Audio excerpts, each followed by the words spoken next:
सागर में श्रीमद जिनेन्द्र पंच कल्याण प्रतिष्ठा महोत्सव 17 फरवरी से 22 फरवरी होने जा रहा है। खुशखबरी खुशखबरी खुशखबरी। जी हाँ, अब आपके नगर शाहगढ़ में विशेष जगहों पर विशेष छूट के साथ प्लाट ही प्लाट एवं मकान। इच्छुक व्यक्ति शीघ्र संपर्क करें 9425453530। नमस्कार, आप देख रहे हैं जनता सेवा एक्सप्रेस। मध्य प्रदेश के शाहगढ़ जिले के शाहगढ़ में आज जनसंत उपाध्याय मुनि श्री बिरंजन सागर जी सत्संग की भव्य मंगल आगवानी नगर वासियों ने पलक पावड़े बिछाकर द्वार द्वार पाद प्रक्षालन करते हुए मंगल आरती कर की।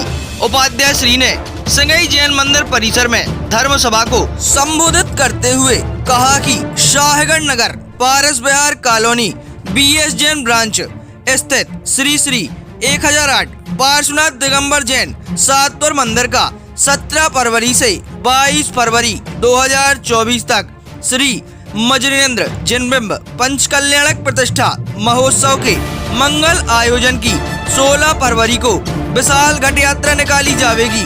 वहीं महा महोत्सव में मंगल सानिध्य गुरुदेव गणाचार्य आचार्य श्री 108 विराग सागर जी महाराज सत्संग का सौभाग्य मिलेगा। वहीं गुरुदेव की भव्य मंगल आगवानी शाहगढ़ नगर में 19 फरवरी को होगी। वहीं समिति के अध्यक्ष हुकुमचंद जैन पूर्व सरपंच अमरवाऊ ने बताया कि पंच कल्याणक महा महोत्सव में निर्देशन जनसंत उपाध्याय बिरंजन सागर जी सत्संग का रहेगा। तो वहीं प्रतिष्ठाचार्य युवा प्रतिष्ठाचार्य पंडित मनोज जैन शास्त्री बगरोही रहेंगे।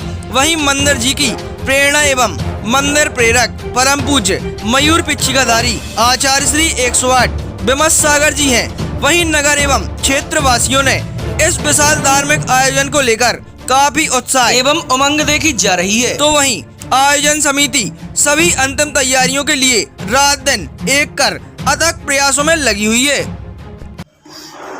शाहगढ़ में वापस पुनः अपने स्थान पर आ गए हैं।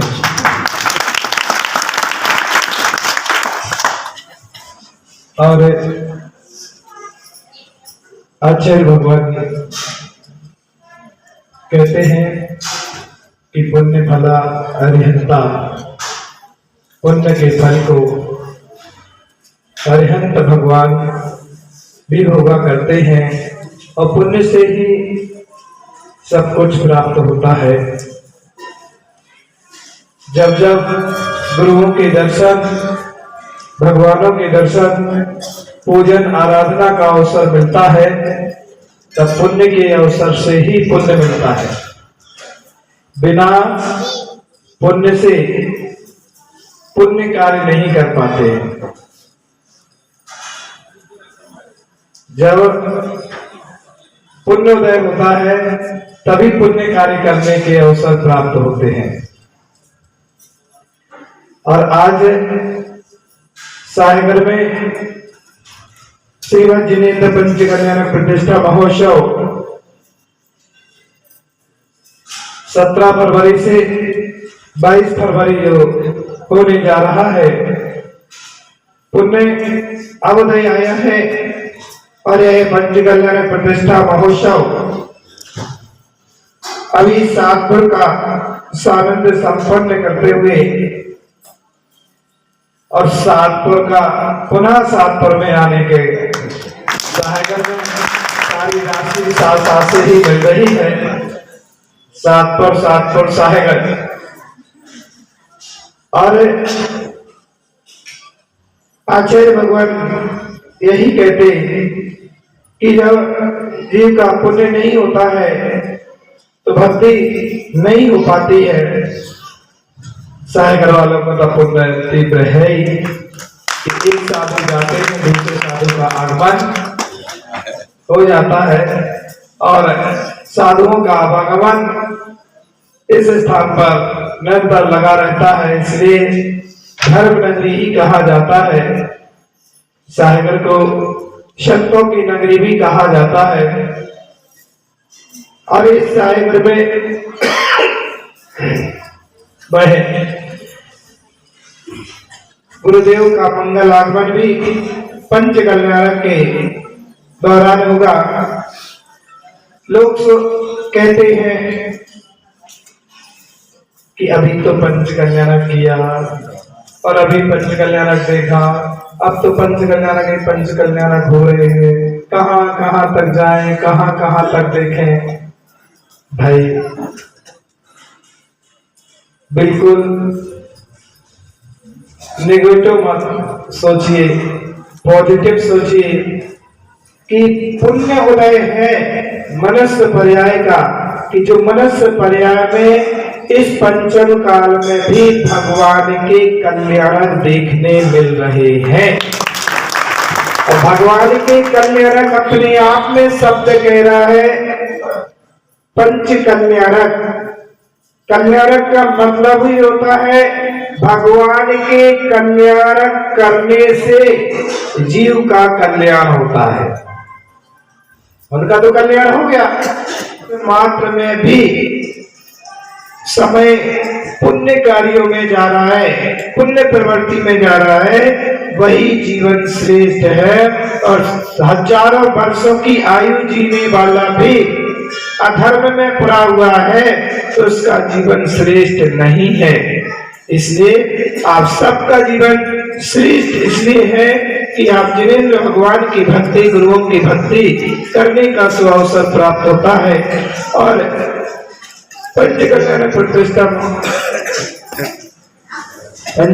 प्रतिष्ठा महोत्सव देखने का अवसर प्राप्त हो रहा है। ऐसी मंगल भावनाएं, पवित्र भाव बना करके रखो कि हे भगवान आपके कल्याण करते करते वो दिन भी आ जाए कि मैं स्वयं का कल्याण कर सकूं, स्वयं के कल्याण हो सके। ऐसी पवित्र भावनाओं के साथ भगवान की प्रतिष्ठा में सम्मिलित होइए। सिर्फ पंच कल्याणक मंच देखने के लिए नहीं होता, बैंड बाजे देखने के लिए नहीं होता, टेंट देखने के लिए, खाना भोजन देखने के लिए नहीं होता है कि हाँ बहुत अच्छा भोजन था, बहुत अच्छा टेंट था, बहुत अच्छी सजावट थी। पंच कल्याणक अंतरंग की क्रियाओं को देख करके विशुद्ध भाव बनाना, परिणाम निर्मल प्रशस्त करना और अंश मात्र का भाव भी जो विशुद्ध परिणामों का बनेगा वो असंख्यात कर्मों की निर्जरा एक क्षण में भी कर देता है। इसलिए आप सब लोग भगवान जिनेंद्र देव के पंच कल्याणक में किरत कार्य तन्मोदना, किसी न किसी तरीके से कोई किरत करता है तो कोई कार्य करता है तो कोई अनुमोदना करता है, और जो तीनों से करता है उसको फल को प्राप्त करता है। आचार्य भगवान यही कहते हैं, यही छोटा छोटा पुण्य आपका एक दिन महापुण्य में बदलेगा। आप सब लोग जिनेंद्र भगवान की पंच कल्याणक प्रतिष्ठा के लिए अपने सुविचार रखें, अच्छे विचार रखें, अच्छे भावों के साथ देखिएगा कि भगवान इस प्रतिष्ठा में हमें भी ऐसी प्रतिष्ठा हो, हम भी आपके जैसे कल्याण कर सके और अपने जीवन का कल्याणमय जीवन बना सके। क्योंकि संसार में राग के कार्य तो 24 घंटे में 24 घंटे ही चलते हैं, 24 घंटे में 24 घंटे ही पाप कार्यों में प्रवृत्त रहते हैं। लेकिन उन 24 घंटों में से कुछ क्षण, कुछ पल अपने जो निकालते हैं उन पलों के लिए सुफल को प्राप्त देने वाला होता है कि हम अपने उन पलों में से जिनेंद्र भगवान की भक्ति में, पूजन में, क्योंकि लोग कहते बनी हैं कि पंच कल्याणक अभी तो देगा, पंच कल्याणक क्योंकि पल का और क्षण का कोई भरोसा नहीं है, कब कौन से पल में क्या हो जाए। अभी बक्सवा में 7 तारीख को विधान था, संभवनाथ विधान करना था। रात को 9 बजे साइलेंट अटैक आया, एक दादा को भागवत में भर्ती थे, वे चले गए। सुबह एक झाड़ू लगाते लगाते अम्मा थोड़ा सा दर्द हुआ, एकदम चक्कर आया, गिरा, चली गई। कोई भरोसा नहीं जिंदगी का। तीसरी एक में मेहनत कर रही थी, एक को देखने गए, सरकारी महाराज जा रहे मकान आशीर्वाद। अब भैया जिंदगी का कोई भरोसा नहीं है, पल का कोई भरोसा नहीं है। व्यक्ति बहुत सपने सजोता है, लेकिन कौन से पल में क्या हो जाए कुछ भरोसा नहीं है। इसलिए जो पल मिलता है उस पलों में तुरंत कार्य कर लेना चाहिए, तुरंत काम कर लेना चाहिए। कल का भरोसा किसी का नहीं है, कल कौन सा समय आए, क्या पल आए। इसलिए जो क्षण है, जो पल है, बोलते ना जो सामने भोजन रखा है वो भोजन तो कर ही लो, पहले अपनी भूख मिटा लो। लोग सोचते अब नया पकवान बनेगा, वो खाएंगे, ये खाएंगे, वो खाएंगे। जब खाओगे, अभी तो सामने रखा है, भूख लगी है तो भोजन कर लो। और पुण्यात्मा वही है जो भूख लगी है तो तुरंत भोजन कर लेता है। ऐसे ही पुण्यात्मा जी वही है, जब भगवान की भक्ति, गुरु की भक्ति मिले तुरंत कर लो, कल पर मत डालो। कल का समय भरोसा नहीं कैसा आता है। आप सब लोग ऐसे ही प्रशस्त भावों को बना करके कार्य करें। और मेरा सभी के लिए शुभ आशीर्वाद है। आज का समय हो गया है, क्योंकि मौसम बदल रहा है, तो एक बदलते मौसम और बदलते लोग बहुत दुख दे करके जाते हैं, बहुत दुख देते हैं। एक मौसम से बदलना चाहिए, इस मौसम से बचना चाहिए। ये मौसम खतरनाक होता था 15 दिन का बस। अभी जब बसंत पंचमी तक ये समय निकला, ये सीजन चलता है जाने का। जैसे दुकानदारी का एक सीजन होता है ना, ऐसे एक सीजन होता है। और इस सीजन में थोड़ी सी आपने अपनी सावधानी नहीं रखी तो अनहोनी घटने। इसलिए इस सीजन चलते हैं, इन सीजनों से बचें। अपना मौसम भी हम लोगों को भी प्रभावित कर देता है, वो तो सभी को करता है। सर्दी जुकाम हम लोगों को भी हो गया, तो इसलिए आज अनुकूलता नहीं थी शारीरिक, लेकिन फिर भी धीरे धीरे खिसकते सातपुर से साहेगढ़ तक आ गए हैं। अब आराम से यहाँ और पूज्य आचार्य भगवान पथरिया में विराजमान है, वो भी आचार्य भगवान के मंगल आगमन साहेगढ़ में होगा 19 तारीख को। अपन सब मंगल आगमनी करेंगे। गुरुदेव के मंगल सानिध्य में पंच कल्याणक भी सानिध्य संपन्न होगा। इसी मंगल भावना से सभी के लिए मेरा मंगल आशीर्वाद है।